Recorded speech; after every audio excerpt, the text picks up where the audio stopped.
Hey guys, welcome back to Gunfighter Life, podcast where we talk about guns and things pertaining to guns. The podcast where we come at guns and gunfighting the right way from a Christian perspective and a Judeo-Christian worldview. For Jesus himself told his disciples to be armed. He says in the Gospel of Luke, if you don't have a sword, sell your cloak and buy one. So here we are together, sharing talents and knowledge and skill and ability with each other as a community of gunfighters. Just did an episode recently about high-end guns. Now, I think a good thing to do is an episode about what we'll call budget guns. Just great value guns. Let's say guns that are less than the average cost of a gun in its category. And that'll be the subject of today's topic. Before we get into the bio, don't forget to like, subscribe, and comment on whatever platform you're listening to this on.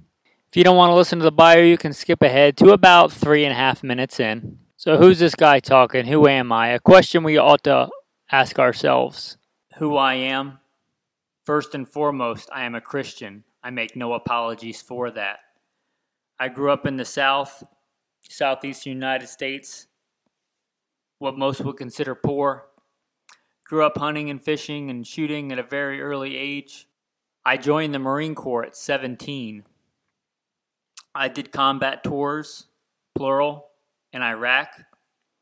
After that, I was an urban warfare instructor for the United States Marine Corps. After the Marine Corps time, I went to work for LAPD, where I worked regular assignments and more specialized assignments. I've also been a private contractor for the federal government. I've also served the United States Army, both full-time and part-time National Guard. I have been a state rifle and pistol champion in a few different states, a few different times over.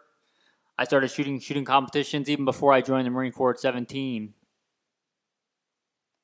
I am very blessed to have all those talents, and I am very blessed that God got me through everything that He's gotten me through alive and in one piece and made it back safely when a lot of other good men did not. Not because of anything that I am, but because of who God has made me and because of how much God has protected me and sheltered me. I have served as the commander of a tactical team in a large metropolitan area where our primary job is to stock active shooters.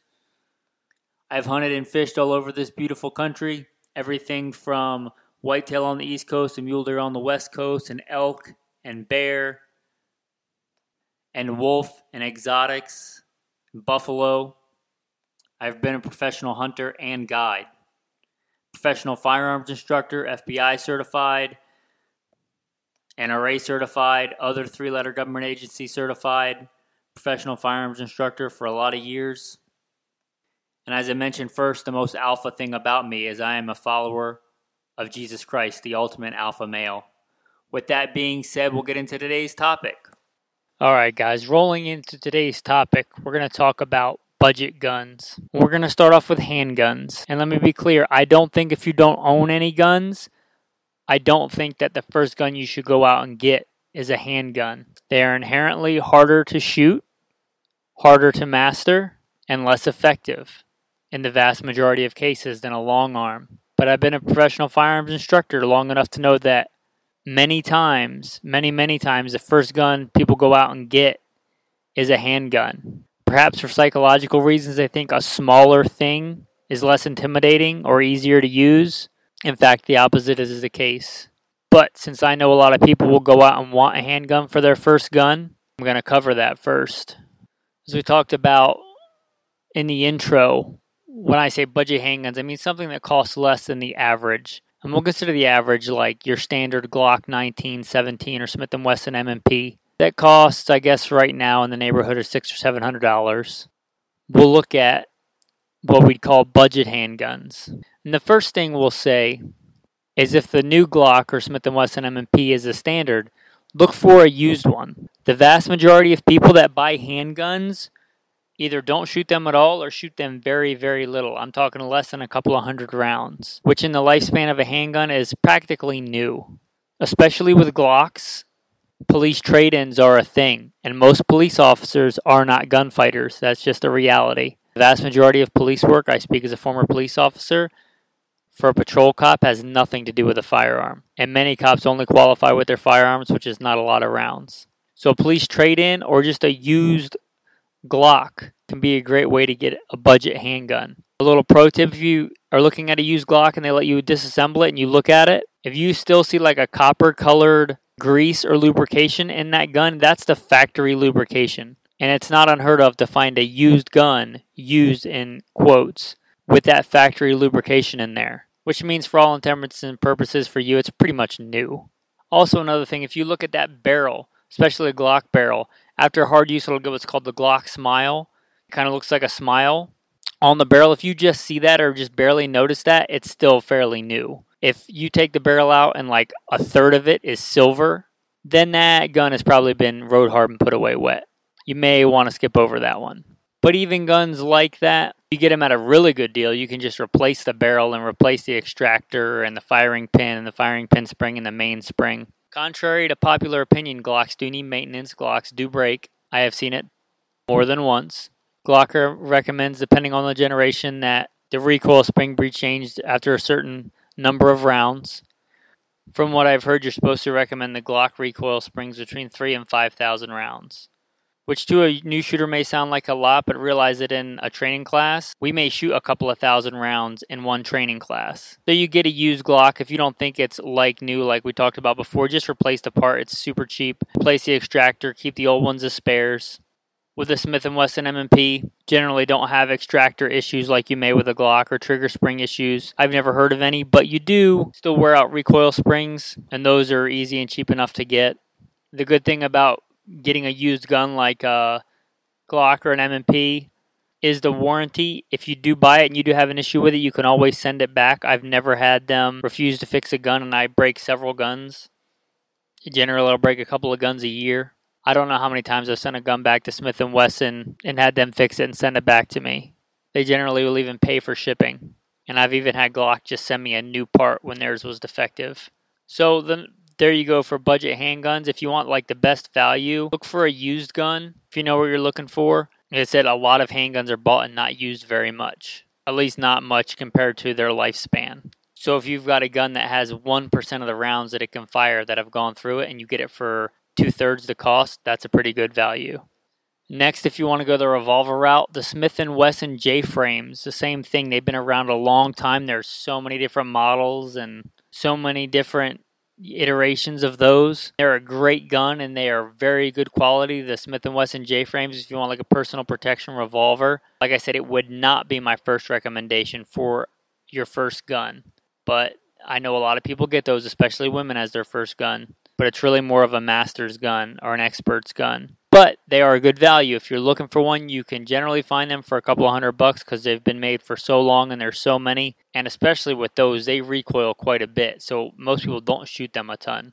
It's really more of a visual thing, but you can look up good videos on YouTube on how to buy a used revolver and things to check for on that. But they're a pretty safe purchase. And if you buy a Smith & Wesson and you have any issues with it, you can very likely send it back to Smith & Wesson. They're a great company, great customer service, and they will probably fix it for you. All right, now getting off the used purchases, great values in handguns. The reason I didn't start off with this, we'll go to now is something like a Taurus. Tauruses are in general cheaper. And though this can happen with any manufacturer, yes, I've even had it happen with Glocks where I bought something brand new out from the factory in the box and it did not work properly. But it has a higher propensity to happen with budget guns like a Taurus. Now, Taurus is a good company too. But I would not just buy one and assume that it was going to run flawlessly. I would take it and test it and put the rounds through it. And if it ran fine, I would have no problems carrying a Taurus thinking that it was reliable. But you need to do the testing on it. Don't just assume. That's why I didn't start off with it. A company that is American made that I would not really worry about the quality right out of the box. Like I said, it can happen with any gun, even a Glock, even anything. You can have issues right out of the box. But Ruger is a good company and they tend to make very reliable firearms. And their handguns, most of them are pretty budget friendly and will cost you less. Something like an SR9 or Security 9 or something like that will generally cost you less than a Glock or an M&P, and they are a good gun and they are a good value. So I'd list them on the list as well. Ruger does make good reliable firearms, and especially if you like to buy American. Smith & Wesson also made in America, but the Ruger is generally a little bit more budget friendly. Going back to something not American, but a very American design, if you want the 1911 or want something in the 1911 guise, I have never personally owned one, so disclaimer, but I have been around several of the Rock Island 1911s, and they tend to work very well. Do they have the fit and finish of an STI or a Colt? No, they don't. As far as reliability goes for a 1911, they're pretty good, and a lot of those can generally be had for, the $500 range, which is even less than I think right now a new Glock or a Smith & Wesson M&P, which is amazing because the manufacturing required on a 1911 is quite a bit higher than something like a Glock. Okay, next let's talk about rifles, specifically semi-automatic, defensive or dual-purpose defensive and hunting rifles. Number one on the list is going to be a mainstay for shooters and survivalists and preppers, has been for a long time, the SKS. Now, these have gone up a lot recently in the price. That doesn't mean they're not a good value. It just means they were an even better value long ago. I remember when you could go to a store when I was a kid in the South called Roses and get them, I think, for, under $200. They had like lines of them. I remember one of my childhood memories of seeing them and thinking how cool they looked. And in fact, growing up in the South, a lot of the not super affluent people like myself, we hunted with them. We hunted with them. The guns were cheap, the ammo were cheap, they were effective. Hunting deer with an SKS in my childhood was a pretty common thing throughout the South. So if you were looking for a good survival, do-it-all, all-around rifle, the SKS would be it. And you can still get them surplus. Last time I checked for them for about $400. Now, yeah, we just talked about you could get them for a couple of $100s. It doesn't matter, just like ammo. It doesn't matter what ammo used to cost. If you need ammo now, it costs what it costs. It's like, whining about when gas was a nickel. Well, gas has not been a nickel for a long time. I think if the SKS had never been imported to the United States before and it got imported right now, the first batch, for $400, people would say, what a great value. This gun's amazing. It's only because they used to be cheaper and now they're more expensive that people kind of don't recognize the hidden gems that they are. But they are a semi-automatic, very reliable, piston operated, which is known to be a very reliable kind of foolproof system for a combat rifle. They shoot a very well-respected cartridge, the 7.62 by 39, which is the same round the AK shoots. They're fine just how you get them surplus out of the box. You don't need to try and do any kind of, Bubba gunsmithing on them and cutting them out and sporterizing them and throwing some kind of cheap plastic stock on there to make it look like a sniper rifle. You don't have to do any of that. They're good to go right out of the box. My advice would be get one and train with it the way that it comes. They come with good serviceable iron sights. They're a great all-around value still. So the SKS would be my number one choice for a value budget rifle. Even if they are $400 now, try getting a good AR that's that reliable for $400. The next one we're going to talk about is the Kel-Tec SU16 series, or the 16 series. They have a bunch of different makes and models. So if you're looking for something not in 7.62 by 39, not a communist gun, like an American design, and you're more akin to the AR than the AK, and you want something budget, I would say this is the AR kind of budget version of the SKS versus the AK-47. The Kel-Tec 16 series. Look those up. They're pretty cool, especially for like a dual-purpose survival kind of gun, defense gun. Unlike an AR, they can fold. And I don't own one of these as a disclaimer, but I have shot them, and I have never heard of anybody having issues with them. Kel-Tec is an American-made company. I don't know what they cost right now, but I'm sure it's less than an AR cost. So if a good, like Smith & Wesson M&P AR-15, whatever the exact model is, whatever the price is on that currently is, I'm sure the price on the Kel-Tec is currently cheaper. And they are great guns. They have a totally different operating system, but they run off AR-15 magazines. They shoot the same round as the AR-15 or M16. So they have that going for them. They're a great rifle. The Kel-Tec series. Look them up. You can fold them up, put them in a bag, put them in a pack. Some of the models will even shoot when they're folded. Come with a bipod that kind of folds out and is used. Talking about it, I kind of don't know why I don't own one. I guess because I own a couple of AR-15s, and just with training and experience, I have so much training on an AR. They're a gun that's really cool, but I'm very blessed to have a SCAR 17 and a couple of AR-15s specialized in purpose. But I think they're great guns. I think for like a folding, put in your backpack kind of gun, they are great. The next rifle, air quotes, we're going to talk about, I guess technically is a rifle, but it shoots a pistol round. It's also a Kel-Tec. The Kel-Tec Sub 2K. Kel-Tec just makes cool stuff for affordable prices. And the Kel-Tec also folds, but it shoots a pistol round. So if you wanted, like, you didn't have any guns, or your next gun you wanted kind of a gun that is capable for defense, is also a lot of fun to shoot, something the whole family could shoot. The Kel-Tec Sub 2K, like I said, it also folds up, goes in a pack. They make different models that take different magazines. Obviously, the most common one probably is the one that takes Glock mags, because Glock is probably the most common handgun in the United States. They make the one that just takes the Glock mags, so if you already have a Glock, that's another bonus. But the Kel-Tec Sub 2K, they are very cool little guns. Like I said, they fold up, they'll go in a pack, or, like maybe even a laptop bag or something like that. You can throw in like a regular size magazine or like a 33 round magazine in there. It gives you a lot of firepower. No, I'm not a big fan of the 40 Smith & Wesson. Now, if you have issues with that and you love the 40, that's fine. Just leave it respectfully in the comments. I'm not a big fan of the 40 Smith & Wesson in most handguns, because what they do is take a 9mm size handgun and shove a 40 Smith & Wesson in it, and you get more recoil, less rounds, and in my opinion, it decreases your combat effectiveness over the 9mm, not increases it. But in something like a pistol caliber carbine, like we're talking about in a Sub 2K, 40 would be great. And although I'd still take a 9, right now 40 has some real advantages in that it's easier to come by in this ammo apocalypse of 2020, 2021. I've seen 40 Smith & Wesson on shelves more than I've seen 9mm on shelves. And although it does have more recoil, since you're shooting a much heavier gun than a handgun, I don't think it's going to be an issue even for like a new shooter. And when you take some of the 40 caliber Smith & Wesson rounds and put them in a long rifle length barrel, you get close to or exceeding sometimes 10mm ballistics. And if you know anything about a 10mm, it is a very capable, very good round. So it has that going for it. And the Kel-Tec Sub 2K, very cool budget gun, very capable. In the rifle category, but going down to rimfire, we're talking about 22s, 22 long rifle. If we're considering the Glock the standard for price, if we're considering the Ruger 1022 kind of the standard for price, and they're still a great value, but we're talking about that's kind of the standard. If we're talking about the budget version, it would be the Marlin Model 60. The Marlin Model 60 is eclipsed only by the Ruger 1022, but the Marlin Model 60 and its different models, it's been around a long time, and they make a bunch of different models of it. But anything in that kind of guise, the Marlin Model 60 is less expensive than the Ruger 1022 generally, and it is a great gun. Known for being accurate, also semi-automatic, usually with a tube magazine. I think they make a model maybe called something different than the Model 60, maybe the Model 70 that has a box magazine. It is cheaper than the Ruger 1022 generally, and it is a great gun. If you wanted to become a good shooter, if your primary goal in buying your first gun was to become competent marksman,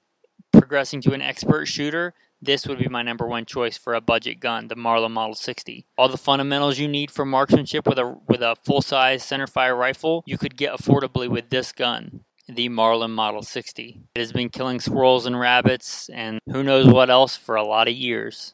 So it's known for being capable and accurate and affordable.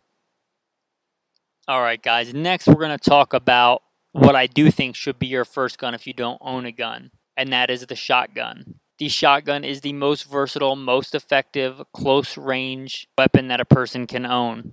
No other gun can effectively used to take down chipmunks and doves, and also be a go-to for guides in Alaska for grizzly bear defense. And the shotgun, the 12-gauge shotgun specifically, does that by changing out ammunition from going to number 7.5 shot for doves to going to a slug for bear. 12-gauge shotgun slug is kind of the recommended tool for putting down large dangerous animals like grizzly bears or polar bears. The shotgun does that.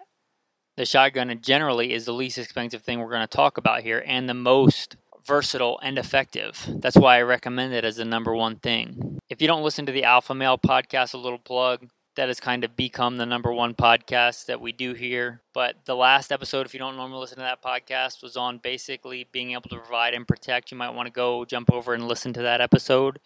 And there's a whole nother episode on here on the shotgun as the forgotten weapon. Because it's not as cool, not as hip, not as Instagram-y as, an AR-15 or a black rifle. but it is more versatile and more effective if you think you want to be able to provide and protect yourself and those around you. Think about how many violent physical altercations you've been in your life. Get that number in your head. Now assume times get really bad and you multiply that by 10. Think of that number in your head. I'll pause. Okay, you have that number. Now think in your head of the number of times in your life that you have eaten. Now compare those two numbers. I'll wait.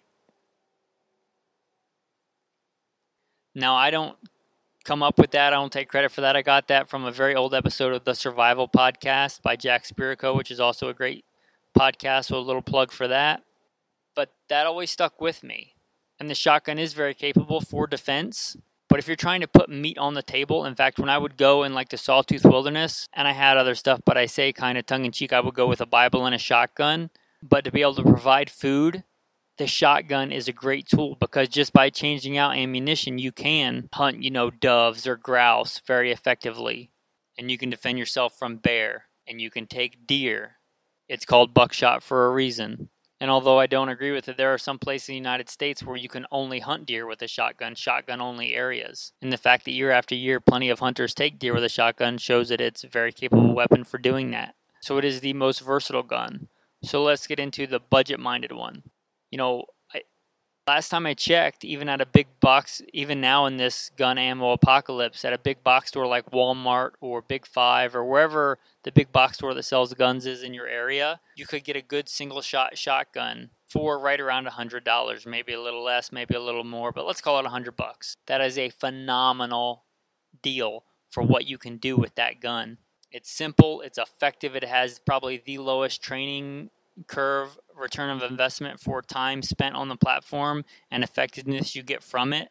I'm not sure what the current models are. I think at Walmart it's the Hatfield. I've not heard anything bad about them. It used to be the H&R. The H&R shotguns you could get for short money, so you may also look at those. If you're talking about like used at a gun show or something, you may even want to look at the older bolt action like Mossberg shotguns. They're not really appreciated, and they do give you, a higher rate of fire than a single shot shotgun, and they're much more affordable than something like a double barrel. So if you're talking used, those old Mossberg bolt action shotguns, although kind of ugly and homely, are very effective. And next, talking about value on a new one. Everybody knows about the Mossberg 500. It's a great gun. It's definitely worth the money. Kind of a standard for police and military. Second only probably to the Remington 870.